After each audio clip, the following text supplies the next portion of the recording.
금리를 올라가게 된 원흉이 인플레이션이 장난 아니기 때문입니다. 네. 가장 잘 방어하려고 하면 부동산을 손 놓으면 안 된다. 이전 장은 놓쳤었지만 이번 장은 잡아야겠다고 생각을 하는 거예요. 네, 뭐 조금 요즘 욕을 하도 많이 먹어서 네. 왜냐면 이제 저는 2022년도가 올라간다라고 전망을 했었었는데 저도 그랬습니다. 네. 근데 이제 틀렸죠. 결과론적으로는 틀렸고 그렇다 보니까 뭐 야 너는 네 일이나 잘해라. 네. 야, 너 재개발 재건축 딱지 전문가 아니냐. 네. 입주권이나 잘 판단하고 야 부동산 시장 얘기는 하지 말아라 라는 욕도 많이 먹고 있지만 네. 틀린 건 틀린 거지만 네. 이게 왜 틀렸는지 정확하게 네. 또 분석하고 복귀를 해나가야지 그 다음 장도 준비해 나갈 수 있고 또 우리가 재개발 재건축을 투자하려 해도 결국 이 큰 틀에서 부동산 시장이 어떻게 흘러나가는지 맞아요. 또 저희 가족 같은 경우는 또 저희 아버지 부모님 자체가 일기 신도시 청약부터 해가지고 찐 투자자셨었거든요. 일기 신도시 청약이 언제야? 30년 전이잖아요. 그렇죠, 그렇죠. 네. 그러면서 이제 가지고 있는 것도 가족 단위에서 보면 되게 많고 네. 저희는 결론적으로 말해보면 누가 하도 물어보길래 네. 여기서 공개적으로 오픈해보면 네. 판 거 없습니다. 저희는 다 들고 있고요. 그러니까 그 이유도 네. 김재경 소장내는 극단적으로 보면 지금 네. 벌써 전고점 대비 물론 팔지 않았으니까 전고점의 표현도 좀 웃기긴 하지만 네. 가장 가치가 높았을 때보다 지금 한 마이너스 20억 30억 정도예요. 들고 있는 게 많으니까. 그러면 그럼에도 불구하고 일부 전문가들은 5년 뭐 그 이상도 빠진다라고 네. 말하는 사람도 있잖아요. 맞아요. 그러면 가장 마지막에 산 거는 마이너스지만 전체적인 자산으로 보면 그래도 플러스거든요. 네. 여기서라도 자산을 지키려면 정리를 해야 되죠. 입절을 네네. 해야 되는데 저희는 이걸 왜 들고 있는지 네. 거기 생각하는 이유들이 있기 때문에 그거를 저희가 뭐 실전 투자자로서 뭐 이거를 전망을 돗자리 판 건 아니잖아요. 네. 그러니까 돗자리 펴고서 뭐 맞춘다라기보다도 네. 어떤 식으로 생각하는지 그 논리 구조를 한번 들어보시면서 네. 같이 한번 흐름 보시면 좋을 것 같습니다. 이 뭐 각자 생각하는 뷰가 다르기 때문에 그 뷰의 결과만 보시지 마시고 그 논리 구성, 그 흐름을 같이 보면서 판단하시면 좋을 것 같습니다. 시작이 한국은행 기준금리네요. 사실 지금 이 장이 온 거는 누구도 부정할 수 없지만 금리 네. 때문이에요. 네. 금리가 너무 많이 올랐고 부일랑님께서도 앞에서 얘기해 주셨었지만 아우 이자 내다가 네. 허리 빈다. 저도 한 2, 3% 정도까지는 갈 거라고 생각했는데 이게 막 6, 7까지 가니까 그쵸. 사실 이거를 예측할 수는 없었고 반대로 제가 이걸 예측했다면 뭐 어떻게든 다 정리를 했겠지만 그렇죠. 뭐 그러지는 않고 지금 보유하고 있는 상태거든요. 저도. 지금 한국은행 기준금리가 3.25%입니다. 네. 물론 여기서 올라갈 거라는 의견들이 많은데 네. 무서운 거는 기준금리가 3.25%라는 거는 대출금리는 지금 네. 뭐 플러스 알파가 있다는 거죠. 5%대는 진짜 잘 받아야 5%대이고 뭐 하다 보면 5%대 6%대 여기서 네. 신용대출 같은 경우는 7%대까지도 가는 게 지금 현재 금리 상황인 거죠. 네. 그렇다 보니까 너무 힘들다라는 얘기들 많이 하는데 네. 근데 문제는 한국은행 기준금리가 이렇게 된 이유가 있죠. 네. 미국 때문입니다. 맞습니다. 그렇다 보니까 이제 미국 기준금리를 봐야 되는데 미국 네. 기준금리는 더 심각해요. 기준금리 자체가 4.5%입니다. 네.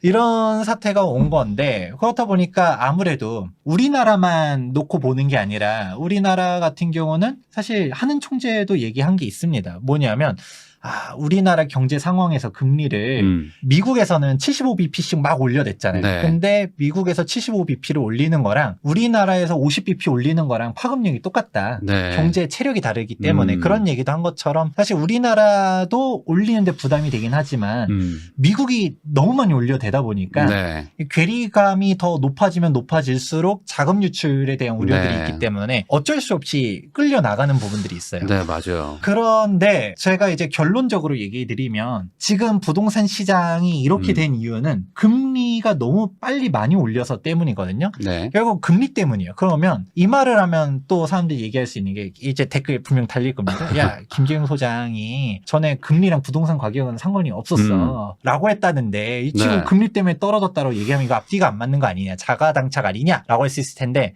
네. 팩트만 놓고 보면 기본적으로는 금리가 올라갈 때 부동산 가격은 오히려 통계적으로 보면 올라가는 올라갔었어요. 네. 우리나라뿐만 아니라 미국도 마찬가지고요. 그 이유는 이제 경제학적인 베이스를 조금 깔아두고 보시면 좀 더 좋을 것 같은데 네. 이제 우리가 경제학에서 우리가 참 이게 애매하긴 해요. 미리 얘기 드리자면 저는 네. 경제학을 배웠어 이제 학부에서 배운 거지 네. 뭐 제가 뭐 박사님들이랑 논할 건 아니지만 근데 기본적으로 경제학을 배웠을 때 여러분들은 이렇게 생각할 겁니다. 금리가 올라가요. 그러면 경기는 어떻게 될까요? 기본적으로 이제 뭐 호황이기 때문에 뭐 약간 그 속도를 낮추려고 금리를 올린다. 이렇게 생각하는 분들도 있잖아요. 부일장님은 사실 근본적으로 접근한 네. 거지만 우리가 통상 금리가 올렸다라고 하면 경기가 침체된다. 부동산 같은 경우는 금리가 올라가게 되면 지금 막 대출이자 막 올라가고 네. 그렇기 때문에 집값도 빠질 거고 즉 매도자들이 늘어나고 매수자들은 수요가 감소하기 때문에 네. 집값이 떨어진다. 이렇게 통상 생각하는데 네. 우리 부일장님은 먼저 이미 얘기를 한 게 이게 근본적으로 올리게 된 정황이 있다라는 네, 거예요. 네. 아까 경기가 과열됐다든가 그러기 때문에 금리를 올린 게 아니냐라고 부일장님이 네. 얘기했잖아요. 그게 학문적으로 정리된 게 바로 테일러 준칙입니다. 음. 자료를 보시게 되면 우리가 한 거시경제학 파트쯤 들어가게 되면 배웁니다. 이게 뭐냐면 테일러라는 경제학자가 한번 보다 보니까 기준금리가 물론 옛날 옛적에 뭐 이론들이 성립되기 전과 말고 근시일 내에 이제 기준금리들이 어떤 식으로 결정되는지를 쭉 연구를 해보니까 주요 축이 하나 있다 이거를 발견한 거죠. 네. 그 첫 번째 축은 무엇이냐면 인플레이션. 물가. 네. 우리가 인플레이션이 높아요. 너무 네. 막 과열돼 있어. 당장 지금 장을 생각해보면 좋죠. 지금 그렇죠. 인플레이션이 미쳐 나가다 보니까 금리를 높인 거죠. 반대로 막 디플레이션이에요. 네. 그러면 사실 경제학적인 인플레이션보다 디플레이션이 더 위험하거든요. 그러니까요. 그러니까 이거를 어떻게든 해결하기 위해서는 금리를 낮출 거고 네. 반대로 이제 경기예요. 경기가 막 과열돼 있어. 좀 안정시켜야 돼. 네. 우리가 경제학에서는 골디락스라는 표현을 써요. 쭉 장기적으로 계속 올라가는 거를 원하는 건데 근데 너무 과열돼 있으면 또 침체를 불러올 수 있기 때문에 적절한 선을 유지해야겠다라고 네. 판단하게 되면 금리를 또 높이는 거고 네. 반대로 경기가 침체돼 있어.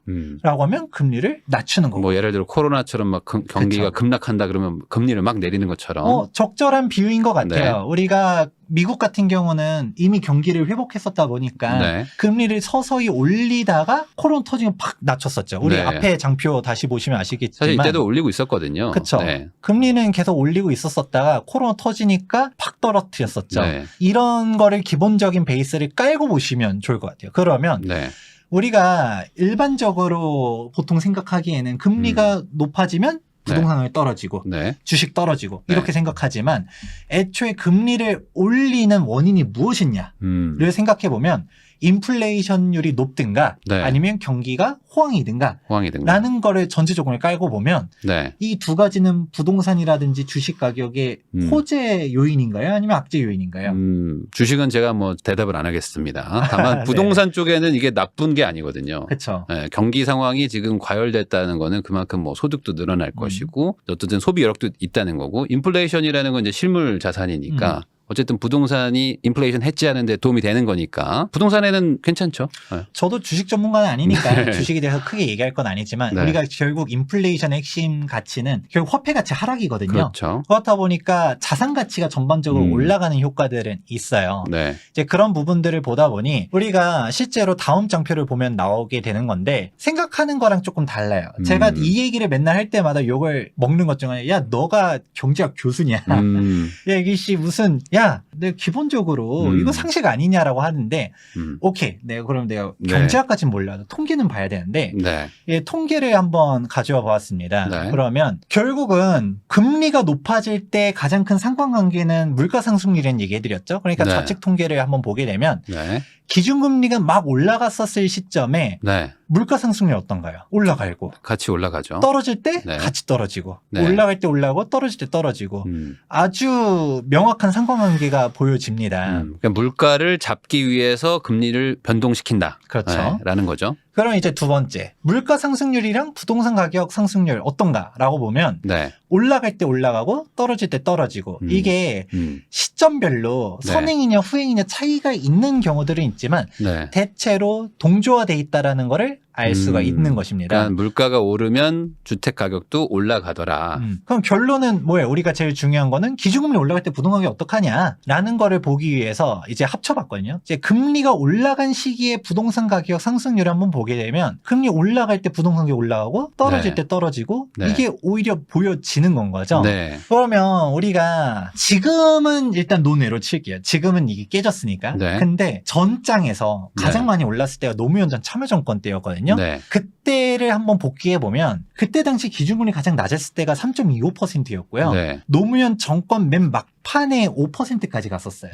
무려 7차례나 금리를 올렸는데 네. 그러면 그때 장을 경험을 보신 분들은 기억이 나실 거예요. 그때 막 금리 올라가서 집값 떨어진다라고 말하는 사람이 있었나? 그게 쟁점 사항이 아니었고요. 네. 애초에 그렇게 금리가 높아지고 그때 당시 대출 금리는 8%가 넘어갔음에도 불구하고 네. 주담대 받아서 막 투자하고 이게 음. 꺾였었던 거는 무엇 때문이었냐? 외생 변수 때문이었죠. 네. 바로 미국의 서브프라임 모기 사태 터지고서 글로벌 금융위기로 확산되다 보니까 서브프라임 모기 사태가 터진 거는 07년도, 금융위기 터진 게 2008년도, 네. 그러고서 대한민국 부동산 가격이 떨어지기 시작한 거가 2009년도부터 네. 막 떨어졌었던 거죠. 이제 그러면서 경기 박살나니까 금리를 쫙 낮춘 건데 이게 금리 때문에 집값이 올라간다라고 말하면 또 어불성설인 게 그럼 금리 막 낮췄잖아요. 네. 왜 안 올라갔냐라고 하게 되면 애초에 금리 때문에 올라가고 떨어지고가 아니라 금리가 애초에 왜 떨궜냐? 경기가 박살났기 때문에 떨어뜨린 거다라는 걸 전제 조건을 깔게 되면 금리는 실질적으로 따지게 되면 후행 지표인 거예요. 경기가 선행 지표인 거고 경기가 좋아지든 나빠지든 이렇기 때문에 금리로서 대책으로서 이제 나 작용하는 보니까 금리가 실질적으로 후행 지표로 움직이다 보니 우리가 통상적으로 네. 통상적이라는 표현을 쓴 이유가 그동안 다 이렇게 갔었지만 그동안의 통계를 봤을 때. 이번에는 깨졌다 보니까 그렇게 얘기를 해드린 건데 네. 그래서 저는 이제 얘기해드린 거가 금리가 애초에 왜 올랐냐 이게 물가 때문이다. 그건 지금도 인플레이션이 장난 아니잖아요. 금리를 올린다라고 해서 집값이 잡히는 게 아니고 네. 명확하게 팩트로 놓고 보면 금리와 부동산 간의 상관관계는 없지만 오히려 통계적으로 보면 금리 올라갈 시절에 부동산 가격도 올라가 왔었다라는 네. 얘기를 해드린 거죠. 자 그러면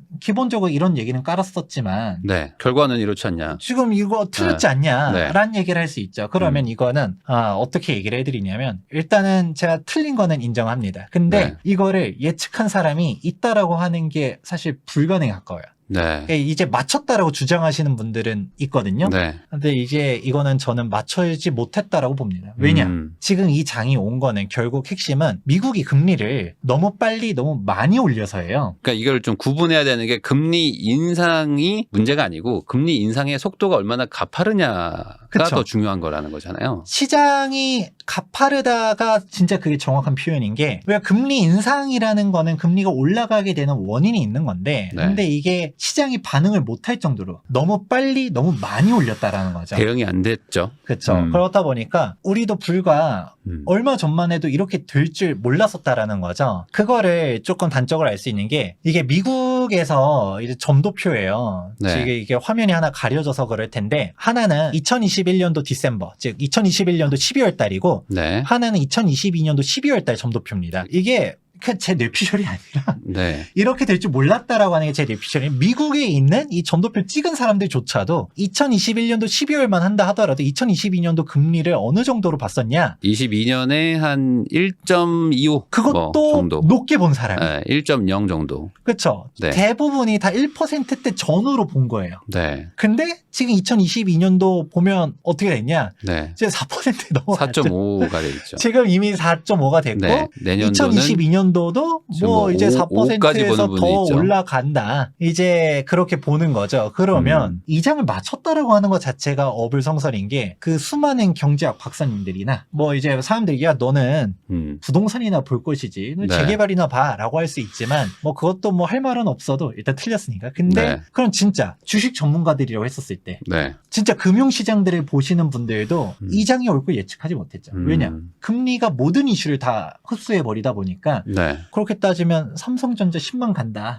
라고 얘기했었던 사람들은 이게 그 사람들 잘못이냐라기보다는 제일 중요한 거는 이게 맞추고 틀리고만 사람들이 기억하지만 올라간다라고 바라봤었던 그 뷰가 있잖아요. 네. 근데 그 뷰를 이놈의 금리가 모든 걸 다 잡아먹은 거죠. 그러면 이 장이 왔다고 틀리는 그럼 금융 전문가들도 다 틀리는 장에서 우리가 맞출 수 있었냐라고 했는데 너네는 맞췄어야지 하면 할 말은 없지만 결국은 우리가 2022년도 전망을 했었던 이제 연구 기관들 보게 되면 보시면 다 올라간다고 발표했었어요. 뭐 이거는 저뿐만이 아니라 많은 부동산 전문가들 뿐만 아니라 이제 연구원, 기관들, 부동산 원 같은 경우는 기억날 거예요. 그때 당시 미전망했을 때 야, 올라갈 것 같으니까 빼는 거 아니냐라는 네. 비판들도 많이 받았었잖아요. 여기서 그 발표를 안 했죠. 아예. 네. 예. 발표 안 할 때 그때 분위기가 우린 떨어질 것 같은데 그 떨어진다 얘기하면 욕먹을 것 같으니까 안 할래가 아니라 오히려 올라갈 것 같은데 아직 정권이 바뀌기 전이었으니까 그렇죠. 올라간다고 발표하면 좀 그러니까 안 한 거 아니냐라고 그때 당시 욕을 어마어마하게 받았었는데 결과론적으로는 말 안 한 부동산원이 승자 아닌가 싶기도 네, 하고 네. 예, 이거를 왜 얘기해드리냐 사실 국내 요인으로 봤었을 때는 2022년도가 떨어질 요인이 없었었어요. 네. 그 공급량이 피크를 찍은 거는 이미 진작이 지나갔었었고 네. 이제 17, 18, 19년도에 공급 과잉 얘기 나왔었던 것도 다 지나가고 지금 인플레이션 장난 아니고 공급량 이렇게 없는 상태 속에서 사실 쉽지 않을 것 같다라고 네. 바라본 사람들이 되게 많았었거든요. 그랬었는데 이게 이렇게 온 거는 결국 미국이 아무도 예측 못하게 또 지금 올해가 국제 정세가 장난 아니었잖아요. 그렇죠. 푸틴이 이렇게 미친 짓 할 줄은 아무도 예상 못한 거고 이걸 다 맞췄다라고 하면 저는 할 말이 없습니다. 결국은 이 장이 올 거라는 거를 예측 못했다. 우리가 경제학에서 체계적 위험, 비체계적 위험을 나누거든요. 네. 이거 뭐냐? 결국은 우리가 포트폴리오를 짜가지고 피할 수 있는 위험이 비체계적 위험인 거고 네. 피할 수 없는 위험이 체계적 위험인 건데 결국 이거는 우리가 대응하지 못하는 위험이었다라는 거죠. 네. 그러면 이걸 예상했다는 것 자체가 웃긴 거고 그 사람들이 이 장을 제대로 맞췄다라고 주장하려면 그렇게 얘기해야 되는 거죠. 네. 지금 PIR이 어쩌고 네. 부동산이 거품이 어쩌고 너무 많이 올라서가 어쩌고 이게 아니라 지금 미국이 금리를 올리는 건데 미친 듯이 올라가서 자산 시장이 다 무너질 거야. 라고 얘기했었으면 맞추는 거고 그럼 네. 이게 되게 중요한 거가 단적인 예로 우리나라가 일본 부동산 따라갈 거다라고 말하는 사람들이 있는데 여기서 함정이 일본 니케이 지수는 더 박살 났었거든요. 네. 부동산 반토막 날 동안 니케이 지수는 3분의 1 토막 났어요. 네. 그러면 그거 얘기하면서 코스피 거품이다. 코스피 반토막 난다라고 말하는 사람은 없었잖아요. 네. 근데 지금 결과론적으로 보게 되면 주식이 더 무너졌거든요. 네. 왜냐? 금융시장이 더 빠르게 반응하기 때문에. 네. 그러면 그 부동산이 하락을 맞췄다고 말하시는 분들이 이 금리가 이렇게 미친 듯이 올라갈 거라고 해서 맞췄다라고 하면 그럼 주식도 다 던지라고 얘기했었어야 됐죠. 네. 그게 사실 맞는데 그렇지 못하단 건데 그러면 이거를 제가 이렇게만 놓고 보면 이거 자기 변명 아니냐. 김재익 네. 소장 나왔더니 뭐 이거 입만 털고 그렇게 볼 수도 있겠지만 결국 이게 왜 그랬는지 우리가 객관적으로 이해를 해나가야지 그 다음이 보여진다는 거죠. 네. 그럼 결국은 이 장을 내가 제대로 맞출 수 있다라고 하면 환율을 봐야 되지만 이 환율 같은 경우도 왔다 갔다 하죠. 환율이 진짜 많이 올라갈 때는 진짜 뭐 1500도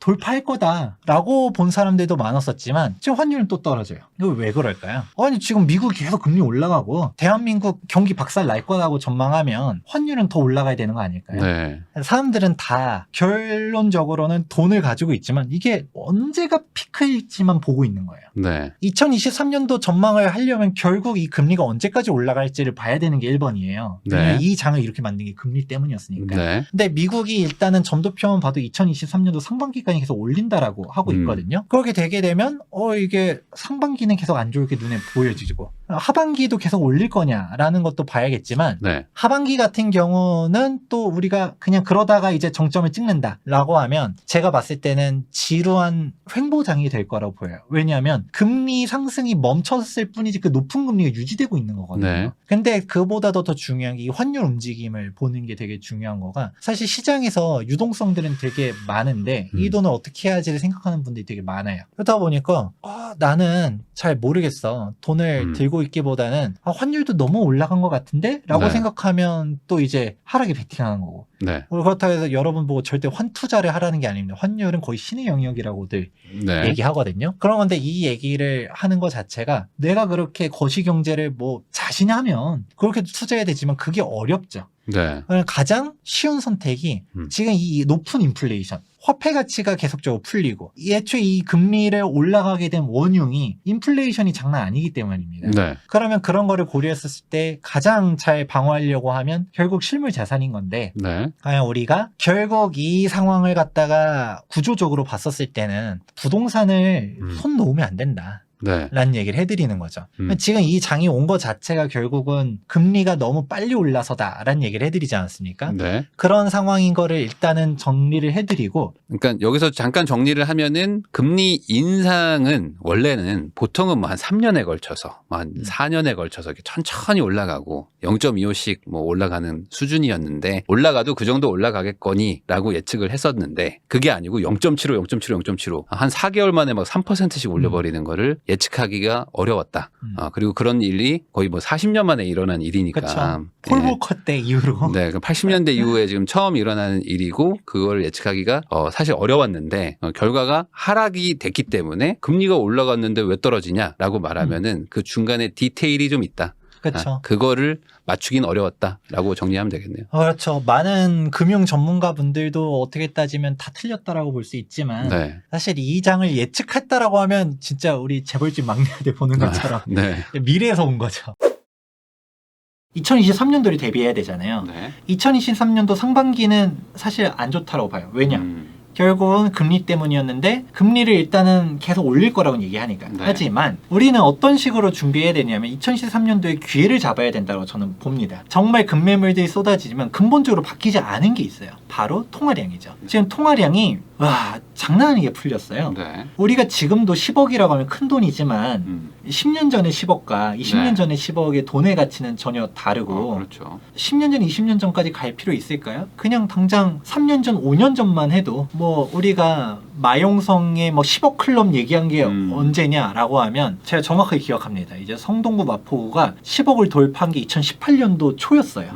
그러면 그때만 해도 10억으로 살 수 있었다가 네. 지금은 노도강도 막 신축 아파트 10억이 죄다 네. 넘어가는. 요즘 빠졌다 해도 아직도 신축은 10억이 넘어가거든요. 네. 그렇게 되면 뭐 그러면 이 말을 되짚어서 아직도 거품이다라고 하시는 분들도 있겠지만 네. 근본적인 거는 이제 통화량을 봐야 되는 게 1번. 그러니까 시장에 돈이 많아졌다. 그렇죠. 그러니까 물건이 늘어나는 것 대비 돈이 더 빨리 늘어났으니까 물건값이 비싸졌다는 얘기겠죠. 그러고서 또 항상 이제 상담 요청하시는 분들이 있죠. 그렇게 해서 얘기를 하다 보면 지금 상담 오는 사람들은 네. 이제 또 언제 사냐, 뭘 네. 사냐를 항상 물어봐요. 왜냐면 뭐 떨어진다 생각하면 애초에 상담을 안 오겠지만 그러겠죠. 그래서 모집단이 잘못될 수는 있다는 건 인지는 하더라도 결국은 준비하는 사람들이 되게 많거든요. 네. 그 사람들은 결국 뭐냐, 이전 장은 놓쳤었지만 이번 장은 잡아야겠다고 생각을 하는 네. 거예요. 그러니까 통장에 돈을 계속 쌓아놨더니 답은 안 나오고 지금 금리가 높아진다라고 하지만 막상 예금도 못해요. 왜냐면 지금 금리가 계속 올라갈 거라고 생각하게 되면 지금 예금 예를 들어서 뭐 4% 상품 나와가지고 들어놨어요. 갑자기 나중에 5% 상품 나오면 또 갈아타야 되나? 그러고 또 예금이라는 게 결국 이제 1년이든 네. 묶어놓잖아요. 그렇게 되면 그때 기회가 나서 또 못 잡는 거 아니야? 중간에 또 깨야 되나? 이래저래 그냥 가만히 냅두는 사람들도 많거든요. 네. 그래서 부동자금 수치를 보게 되면 장난 아닙니다. 그런데 또 근본적으로 애초에 이 장이 온 게 물가 때문인데 네. 요즘은 이제 물가의 추세가 좀 꺾이는 것 같다라고 하면서 기대하시는 분들이 있죠. 네. 하지만 그렇다 해도 물가 상승률 자체가 어마어마합니다. 아직도 5%대를 유지하고 있거든요. 네. 그렇기 때문에 지금 물가가 근본적으로 되게 높고 미국 같은 경우는 더 심각했었어요. 네. 미국은 이제 물가 상승률 CPI라고 하죠. 10%. 뭐 9%에서 10%를 찍을 뻔하다가 지금 조금 괜찮은 거 아니에요 하는 게 7%예요. 네. 그럼 여러분들 돈의 가치가 그냥 5% 7%씩 사라지고 있다라고 봐야 되는 거죠. 물가 상승률은 그만큼 10,000원짜리가 뭐 5% 6%씩 점점 싸지고 있다고 보면 되는 거죠. 그래서 이게 지금 장을 보기가 정말 어려운 거가 두 가지가 동시에 일어나고 있어서요. 우리가 네. 통상 금리가 높아진다라고 하면 돈의 가치가 상승하는 거라고 이해를 하고 네. 물가 상승률이 높아진다라는 거는 돈의 가치가 하락한다라고 보고 있는 거거든요. 네. 그러니까 이게 지금 상충하고 있는 건 거죠. 음. 어느 장단에 맞춰야 돼 라고 보고 있는 거지만 결국은 가장 근본적으로 경제학 원론에서 나오는 게 바로 뭐냐, 명목금리가 아닌 실질금리를 보란 얘기를 가장 먼저 합니다. 네. 왜냐면 우리가 R은 I 마이너스 파이예요. 그게 뭐냐면 I가 우리가 명목금리라고 얘기하고 R이 이제 실질금리인데 그거는 명목금리에서 인플레이션을 뺀 게 결국 실질금리라는 겁니다. 네. 그러게 되면 예금금리, 대출금리 살펴보긴 되지만 인플레이션이 5% 이렇게 되면 내가 은행에 넣어놔도 화폐 가치는 떨어지는 거 아니야? 그냥 뭐 이런 거죠. 10,000원 은행에 넣어놔가지고 1,500원 벌어봐야 치킨값이 500원 또 올라가면 똑같다는 거잖아요. 그렇죠. 그러면 똔똔인 건 거고. 네네. 오히려 실물 자산들을 또 다시 봐야 되는 타이밍이 아니냐라는 고민들 많이 하죠. 그러면 이렇게 된 장인데 제가 가장 많이 보는 거는 이제 심리가 중요하다고 봅니다. 네. 많이 보는 지표 중 하나가 이제 CSI, 주택가격 전망 CSI, 네. 이제 소비자 심리지수라고 보는데 이게 100보다 넘어가게 되면 긍정응답이 많은 거고 100보다 떨어지게 되면 부정응답이 많은 거예요. 네. 네. 그러게 되면 중간중간 이게 이거 정말 100이죠. 결과론적인 거라고 볼 수도 있겠지만 네. 정말 잘 맞습니다. 저는 오히려 지표를 딱 하나만 보라고 하면 이거를 많이 추천드려요. 보면 네. 이제 대통령님 취임을 하고서 네. 집값이 많이 올라가지 네. 않았습니까? 그때 이미 약간 올라가는 추세였는데 이제 취임을 했죠. 그렇죠. 그렇다 보니까 얘 집값을 잡아야겠다 네. 하면서 17년도 파리 대책이 나오면서 팍 한번 꺾였죠. 네, 꺾였죠. 막 금매물 나오면서 그때 네. 뭐 떨어진다라고 예측한 사람 네. 되게 많았었고 내년 4월까지 팔게 해주겠다. 그쵸.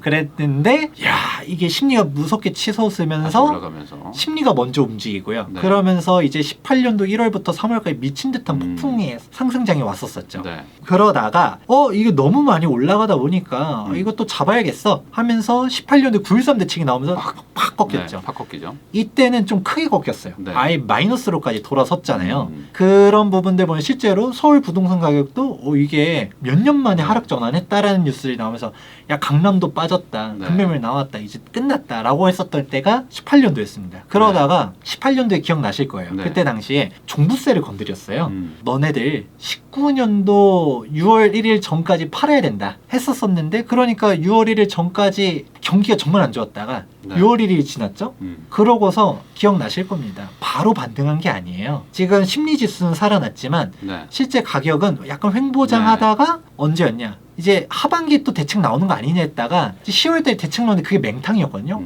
이제는 뭐 안 나오네 하면서 미친 듯이 올라가니까 그때 19년도 12, 16 대책이 나오면 네. 또 꺾였죠. 15억 초과 대출 안 해주겠다. 그쵸. 하면서 다시 한번 꺾이죠. 네. 그러고서 코로나 터지면서 또 꺾이고 네. 그러다가 이제 뭐 다시 횡보하는 거 갔다가 또 올라가니까 617, 710 하면서 취득세 잡고 뭐하고 이 장이 지금까지 온 거였어요. 네. 그럼에도 불구하고 이때는 야 백약이 무효하다. 야 정부 대책 다 끝났다. 네. 해봤자 이제 막 우리 적응했어. 대책 내놔봤자 맹탕이네 또 틀렸네 하면서 막 갔으면서 이제 움직이다가 이제 금리가 터지게 되니까 미국이 2022년도에 금리를 본격적으로 인상을 팍팍팍팍 하기 시작하니까 심리가 팍 꺾인 거죠. 네. 그러니까 사는 사람이 없으니까 지금 거래도 안 되고 네. 그러니까 집값이 떨어지는 거죠. 결국은 부동산 수요 공급이에요. 그렇다 보니 매수하는 사람이 없으니까 뭐 파는 사람만 있고 사는 사람이 없어요. 그러면 난 이 가격에 안 팔아라고 하면 거래가 안 이루어지는 거죠. 대부분의 소유자들은 지금 이 가격에 안 팔려고 해요. 네. 거래가 성립이 안 되는 겁니다. 근데 그래도 어쩔 수 없이 팔아야 되는 사람들이 존재하죠. 뭐 일시적 2주택 만기일이 이제 다가온다든가 네. 아니면 내가 뭐 자금 사정이 꼬여서라든가 아니면 지금은 진짜 뭐 흔히 말하는 영끌족들 막 얘기하잖아요. 그런 것처럼 금리가 답이 안 나와가지고 이자 때문에 어쩔 수 없이 이제 반대 매매 당하는 거죠. 팔아야 되겠어. 이렇게 해가지고 정리해야 되는 상황이 오게 됐는데 사는 사람이 없어요. 네. 어떻게 돼요? 가격을 낮춰야 되죠. 네. 그런 가격대만 거래되는 게 지금 장이라는 거예요. 이제 수요 공급, 서플라이 디맨드 해가지고 딱 이렇게 프라이스, 퀀티티 이게 잡히게 되는데 여기서 만나면 거래가 되는 건데. 근데 이게 부동산으로는 이제 매수자, 매도자인 거죠. 거래량이 없기 때문에 떨어진다라고 말하는 사람들인데 이거는 반은 맞고 반은 틀립니다. 거래량이 떨어져도 가격은 올라갈 수가 있어요. 네. 왜냐? 수요가 이제 뭐 가격 떨어지는 요인은 두 가지죠. 공급이 너무 많든가 수요가 줄든가. 그럼 반대로 공급은 그대로인데 수요만 늘었어. 이러면 또 거래량은 또 줄 수도 있거든요. 네. 사람들은 안 팔아. 이전에 상승장 랠리할 때 보면 매도자 우위 시장. 거래량은 없었어요. 그때도 네. 많지 않았어요. 막 사람들이 안 팔아 이래버리니까. 네. 그런 것처럼 이게 거래량 가지고 집값이랑 연결시키는 분들이 종종 있지만 그거는 아니다. 그러면 이제 거래량은 지금 박살 났지만 집값이 빠졌잖아요. 이건 수요가 네. 빠진 게 더 많기 때문인 거죠. 그래서 실제로 지금 현재 서울특별시 아파트 매매 거래량을 보게 되면 이게 너무 극단적인 수치입니다. 이제 서울특별시 아파트 매매 거래량을 보면 나와 있는데 네. 지금 거래량이 정말 전 100단위로 오는 거는 처음 봤어요. 지금 통계적으로 쭉 보게 됐을 때 2008년도부터 우리가 네. 그렇게 말하는 막 금융위기 이후로부터 쭉 보게 됐으면 그때 진짜 거래 안 되고 네. 아무도 집 안 산다고 할 때잖아요. 네. 이 11, 12, 13년도 그렇고. 그렇죠. 네. 그런데 지금 2022년도 보면 다 천천이에요. 네. 그러다가 뭐 5월달에 2,000건, 6월달에 2,000건 있다가 지금 최근에 지금 네. 9월달 같은 경우는 900건도 안 된 거죠. 그래서 제가 가장 낮았을 때를 굵은색으로 표시를 해놨는데 이거를 한번 보시면 이제 일단은 거래량이 낮다라고 했었을 때는 그 얘기를 하는 거죠. 지금 떨어지는 칼날은 잡는 게 아니다. 네. 그렇기 때문에 안 사는 거다. 이제 음. 사람들이 똑똑해져서 안 사는 거지. 뭐 네. 거래량이 없는 게 이게 표본이 안 된다 뭐다 이런 얘기 하려고 그러는 거지 하겠지만 진짜 떨어지는 칼날 때 2009년도부터 서울 수도권 가격 박살날 때도 제일 안 좋았을 때가 2,500건, 보통은 4,000건에서 8,000건, 2010년도, 11년도, 12년도 쭉 보게 돼도 뭐 가장 안 좋았을 때 보면 또 2,000건에서 뭐 이렇게 되는 거지. 네. 최소 거래량이라는 건 존재해요. 몇천 건씩들은 다 있다라는 거가. 왜냐면 떨어져도 가격이 떨어지는데 거래량은 늘 수가 있어요. 왜냐? 네. 매도자에 더 적극적으로 팔려고 하면. 네. 왜냐면 제가 맨 처음에 얘기했었잖아요. 저희 가족들이 지금 부동산 가격이 전고점 대비는 떨어졌어도 지금 그래도 익절이라도 해야 되는 게 맞지 않냐. 야, 네. 그래도 돈 번 거 그거를 지켜야 되지 않냐라고 하겠지만 들고 있다는 얘기는 이게 일시적이라고 보고 결국은 가치를 다시 회복하든가 네. 좋아질 거라고 보기 때문에 들고 있는 건데 네. 그러면 이렇게 생각하는 사람이 많으면 많을수록 지금 급매물로 내놓는 사람들이 있겠지만 이 가격에 안 팔아 하는 사람들도 있다라는 거죠. 이걸 구분하셔야 되는 거예요. 그러니까 매수자들도 똑같은 거예요. 매수자들도 지금은 당장 떨어질 것 같으니까 네. 좀 나중에 살까? 네. 라고 하면서 다 시장만 지켜보고 있는 건데 지금 이게 진짜 무너진다라고 생각하면 누군가는 던져야 될 거고 네. 이것도 진짜 하면 누군가는 살 거고 오케이 움직이지만 정상적인 거래량에서 아득히 벗어난 거죠. 이거 자체가 다들 예측하기 어려운 건데 일단 매도자들이 그렇게 던지지 않고 있다. 그러면 이게 단적으로 보여주는 게 이게 서울특별시 아파트 매매 거래량이잖아요. 네. 진짜 힘든 거는 지방이에요. 네. 왜냐면 우리가 영끌 얘기하지만 네. 서울은 애초에 투기월 지구는 15억 초반 대출이 0원이었고요. 그래서 영끌이 또 현실적으로 어려운 동네였죠. 영끌 하고 싶어도 대출이 안 네, 나와서 네. 영끌이 안 됐죠. 네. 그리고 뭐 대출이 나와봤자 40%. 네. 그것도 9억 초과 15억 이하는 20%. 음. 많이 받고 싶어도 받을 수가 없었던 거라서 네. 실질적으로 막 서울에서 막 이자 내다가 죽겠다라고 하는 분들도 뭐 있긴 있겠지만 네. 생각하는 것처럼 어마어마하게 많지도 않고 오히려 강남권역들은 아이러니하게 전 정권이 가계 부채에 대한 부분들을 재정 건전성을 아주 우수하게 만들어줘서 강남에서는 영끌이 애초에 불가능했죠.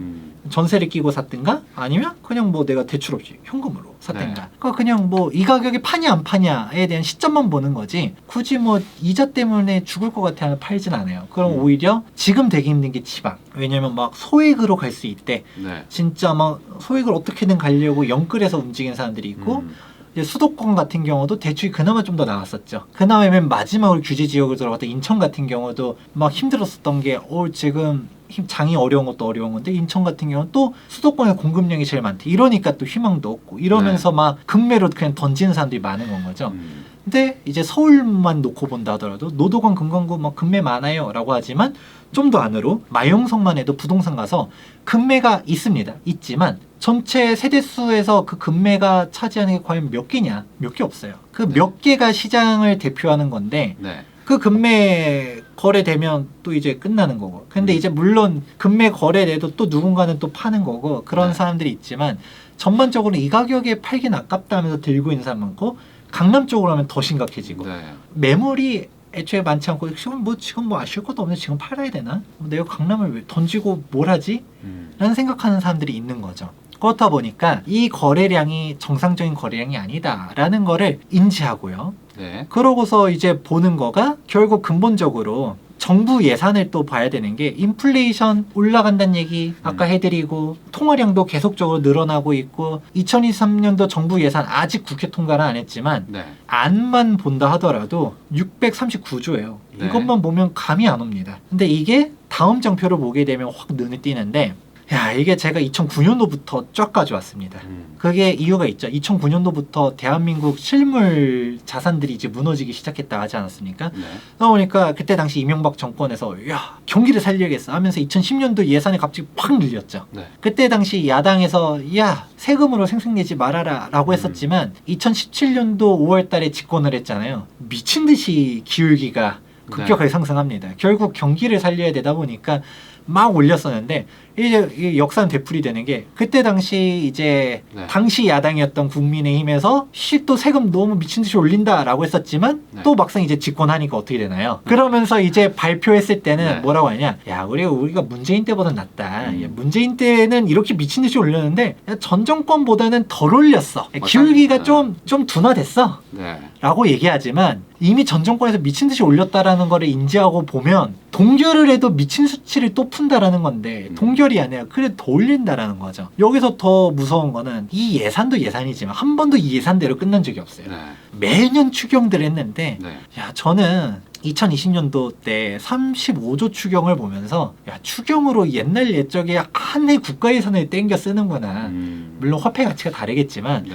그래도 막 야 이거 돈을 너무 미친 거 아니냐라고 했었어도 현 정권도 똑같은 게 2022년도 1차 추경까지는 전 정권이었거든요. 현 정권은 더합니다. 네. 야 받고 더블로 가. 62조예요. 62조의 추경을.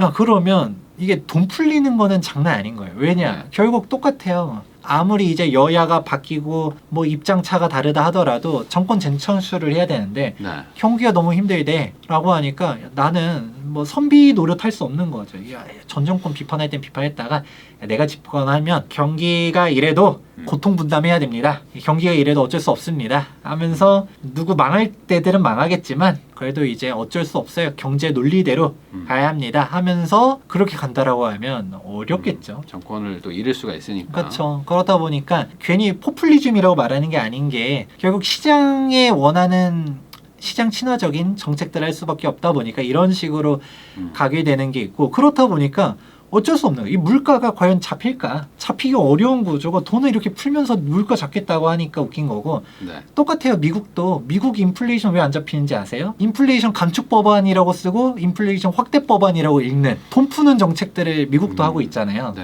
어떻게 따지면 상충되는 정책들을 하면서 하겠다 하니까 근데 여러분들이 금리만 보기는 좀 어려운 게 원래 이제 정통적인 정책으로 가려고 하면 통화량은 줄이고 금리는 높이고 해야 되는데 통화량을 계속 풀고 막 이러면서 물가는 또 잡겠다라고 하니까 이게 도대체 뭐 하는 장단인가.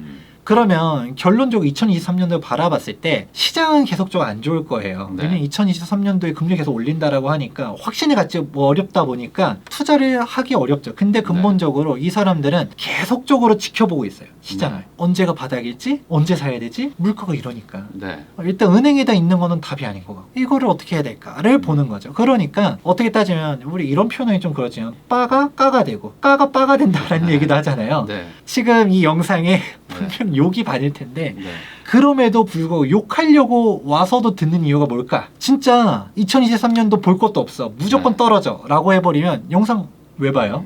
진짜 떨어진다라고 생각하면 전망이 필요가 없어요. 2023년도 전망은 왜 궁금해서 볼까요? 나도 지금 떨어지니까 약간 흐뭇하긴 하지만 입장 따라 다르겠죠? 이제 뭐 유주택자 입장에서는 야 이게 언제 반등할까? 네. 뭐 투자를 생각하는 사람들은 언제 사야 될까도 네. 있지만 야, 이 집값은 계속 떨어져 라고 생각하는 분들조차도 언제까지 떨어질지가 두려워서 보는 건 거죠. 그러니까 결국은 저는 심리가 핵심이라고 보는 거지만 근본적으로 물건이 이렇게 올라가고 제가 원래 2022년도에 떨어질 요인이 없다라고 했었잖아요. 네. 그러면 미국에서 이런 미친 짓이 안 나타났다라고 하면 그런 게 없었을 텐데 근데 결국 공급량은 계속 떨어져요. 공급 피크 찍고서 서울 같은 경우는 공급량이 쭉 떨어지고 네. 더 무서운 거는 지금 인허가 물량 더 떨어졌고 지금 PF도 다 박살이 나다 보니까 그렇죠. 지금 이제 추가 공급이 거의 지금 뭐 막히는 수준이죠, 지금. 네. 그렇죠. 이 네. 구조를 아시는 분들은 알겠지만 지금 현재 시행 꿈도 못 꿔요. 네. 있는 프로젝트 어떻게든 살리려고만 하고 있고 돈 막 들어가고 있고 지금 브릿지 대출 갔다가 본 PF로 이전이 안 돼가지고 여기서 터지는 네. 사람들이 되게 많거든요. 지금 시행사들 많이 망했어요. 그리고 막 건설사로도 넘어가는 거 아니냐. 이미 중견 건설사들 몇 군 망했잖아요. 그런 네. 식으로 하면서 되풀이되는 게 아니냐. 즉 지금 있는 프로젝트들은 어떻게 하면 마무리하는 쪽으로 가지 신규 공급은 없다 보니까 그러면 결국 이 장이 끝나게 되면 어떻게 되냐.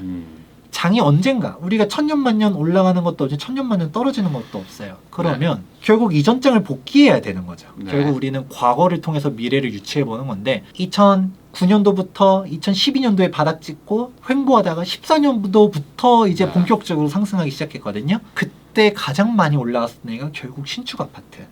그러면 이런 희소성들을 잡고 움직여야 되다 보니까 그러면 여러분들도 희소성을 담보할 수 있는 데가 어딜까? 그리고 또 우리나라 인구 구조가 정말 좀 그렇죠. 서울 수도권에 과반수가 살고 있는 국가입니다. 대한민국이 와 진짜 이렇게까지 수도권 밀집된 나라가 없어요. 사실상 그냥 도시국가예요. 그렇죠. 거의 네. 도시국가. 뭐 싱가포르처럼. 네. 이런 상황 속에서 결국 우리가 어디를 봐야 되느냐. 음. 도심지의 신축 아파트. 네. 결국 경기도도 지금 당장은 가시거나 아니에요. 왜냐면 상기 신도시도 진짜 빨라야 5년. 자, 자족 기능까지 갖추려고 하면 한 10년 봐야 되거든요. 보통 신도시들은 한 10년은 걸리니까. 근데 10년 이후로는 그럼 타격 주는 거 아니냐라고 본다 하더라도 경기권에 타격 주겠죠. 네. 우리가 결국은 근본적으로 어딜 가야 되냐라고 하면 대체 불가능한 입지 신축 아파트들을 가야 된다라는 거를 근본적으로 깔아둔 상태에서 네. 결국은 이 장이 이렇게 오고 있고 지금도 되게 아이러니한 게 강남의 대형 평수든 신고가 갱신하고 네. 재건축 신고가 갱신하고 이런 애들 있단 말이에요. 네. 그러면 그 돈 많은 사람들 대출도 안 되죠. 뭐 현금 현찰박치기로 뭐 60억, 70억, 80억 박는 사람들은 바보라서 과연 그걸 살까? 그거를 근본적으로 한번 잘 생각해 보면 이런 이유들이 있구나라는 네. 거를 일단은 이해를 해야 되는 거고요. 그래서 결론은 네. 언제 반등이냐? 네. 근데 이게 사실 쉽지 않은 것 중 하나가 이 장이 오게 된 게 미국의 금리 때문에 그럼 미국이 금리 인상 언제까지 할 거를 맞춰야 된다는 거지만 네. 그렇다 보니 쉽지 않죠. 그러니까 상반기까지 계속 올라간다는 게 다들 예상하니까 상반기는 안 좋을 거고 또 네. 종부세가 이제 어느 정도 민주당이 합의를 해서 2주택자까지는 중과가 없는 걸로 사실상 나왔지만 많이 무력화됐죠. 그래도 3주택자는 아직도 중과세율이에요. 네. 3주택자인 사람 같은 경우 한 채를 더 팔아서라도 음. 중과를 안 맞게 해야 되나? 라고 하면서 매매하는 사람들이 있을 거고 네. 이게 부동산은 심리가 정말 중요한 거가 결국은 막 종부세 많이 내고 뭐 해도 올라갈 것 같으니까 안 판 거거든요. 네. 근데 지금 2023년도는 뭐 저는 이렇게 얘기해도 지금은 부정론이 압도적인 네. 담론으로서 작용하고 있잖아요. 맨날 더 무너진다, 뭐 둔촌주공 미분양한다. 네. 뭐 이렇게 얘기하고 있다 보니까 그러면 떨어지는 것 같은데 종부세 이렇게 내면서 버텨야 되나 하면서 사람들이 정리하는 사람들이 나오겠죠. 네. 근데 물론 정리도 지방을 먼저 정리합니다. 네. 서울 외곽을 정리하고 그 다음에 핵심지 하나 들고 있는 건데 그러니까 내가 외곽 지역 같은 게 좀 더 어려운 장이 좀 길어질 수가 있는 거고 네. 내가 중심지로 움직이려고 한다 하더라도 상반기에 이런 급매물들이 많이 나올 거예요. 그렇게 급매물들이 나오는 거를 오히려 저는 이거를 위기를 기회로 잡아야 된다 보아요. 왜냐면 하반기도 그러면 하반기는 반등이에요라고 하면 하반기는 제 예상컨대 그냥 지루한 횡보장이 될 거라고 봐요. 금리 정점을 찍었다 해도 내려가는 건 아니거든요. 네. 그러다 보니까 정점을 일단 찍는 게 1번. 정점을 찍어야지 적어도 이제 사람들이 준비를 해요. 네. 이제 더 이상 올라가진 않는구나. 이제 기회를 잡아야겠다구나 하면서 대기를 할 거고 네. 그러면서 이제 2018년도 19년도를 저는 그때 장이랑 비슷해질 거라고 보고 있거든요. 그때도 절전의 순간이었던 2019년도 상반기에 네. 막 가격들이 막 무너졌잖아요. 맞아요. 하반기가 왔다 해서 바로 반등한 게 아니에요. 심리가 회복한 이후에 이제 반등하기 시작했던 것처럼 추석부터 해가지고 막 올라가기 시작했죠. 네. 그러니까 분명 하반기에도 막 상반기에 막 이렇게 안 좋았다가 종부세 네. 이제 한번 냈죠. 그러면 사람들이 또 1년 또 버티자로 이제 움직여질 수가 있고 네. 하반기에는 더 안 팔아요. 그러면 상반기에 팔 사람은 분명 다 팔 겁니다. 그러면 다주택자 중에 팔 사람 다 팔았어요. 그러면 이제 저희 가족처럼 네. 다주택자지만 들고 있을래? 라고 이미 세팅 끝난 사람들 아니면 진짜 1주택자라도 판다라고 하면 더 떨어질 것 같아서 그때 팔아야 되는 건데 그러면 이제 금리 정점이 예를 들어 왔다. 이제 진짜 거래가 안 되면서 시장 이제 숨고르기를 하는 거죠. 매수자들은 안 사고 매도자는 안 팔고 하면서 횡보장만 쭉 가다가 어떻게 튀느냐. 네. 이게 저는 쟁점 포인트라고 보는데 진짜 빨라야 반등 시기는 저는 2023년도 하반기 끄트머리 아니면 2024년도는 와야 될 거라고 봐요. 네. 왜냐면 지금 심리가 워낙 무너졌고 이게 무너졌을 때도 지금 경기가 이렇게 더 안 좋아질 거라고 보는 사람들도 많잖아요. 네. 그렇다 보니까 쉽게 반등하기는 어렵겠지만 적어도 구조적으로 이 장이 온 게 미국의 금리 인상 때문이다라는 거를 인지하고 보게 되면 그러면 우리가 반대로 2024년도도 계속 올라가고 금리를 2025년도 계속 올라가고 미국이 기준금리 10%까지 올릴까라고 하면 진짜 그렇게 대재앙이 오겠지만 그렇게까지는 안 보면 정점은 이제 진짜 여기서 말하는 정점이 가장 바닥은 네. 2023년도가 될 것이고 네. 그런 3년도 상반기냐 하반기냐라고 봤었을 때 저는 개인적으로는 상반기의 기회를 잡아야 된다고 봐요. 왜냐하면 하반기는 팔 사람은 다 팔았다가 맞을 거예요. 그럼에도 불구하고 안 팔리니까 급매물은 그때로 나올 수는 있겠지만 우리가 오버슈팅이라는 표현도 하잖아요. 그때 원래 올라가는 것보다 먼저 튀는 것가 있는 것처럼 네. 떨어진 때도 튀게 진짜 초급 매물들이 나올 수 있어요. 음. 종부세 피하려고 나오는 매물들이 네. 여기 튀어나오게 되면 진짜 우리가 시장 쭉 떨어지는 것보다 우리가 원래 시장이 뭐 12억 하던 게 뭐 10억 되고 뭐 나중에 9억 될 수도 있지만 네.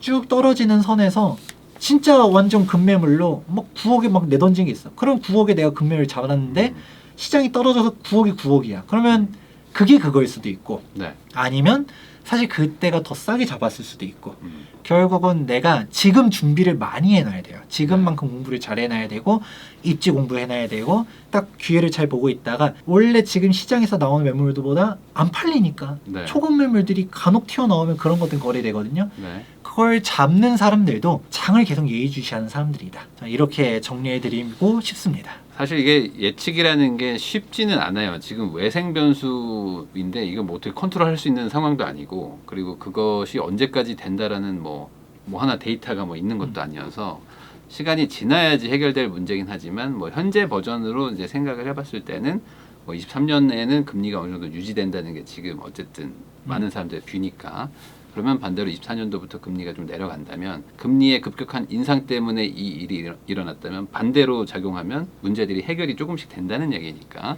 그럼 결국에 이래나 저래나 23년도가 바닥일 수 있다. 근데 그게 언제일지 모르니까 계속 지켜보면서 단지 같은 것들 이제 매수하실 분들 하나 몇 개 뽑아놓고 계속 째려보고 있어야 된다. 그 말씀이신 것 같습니다.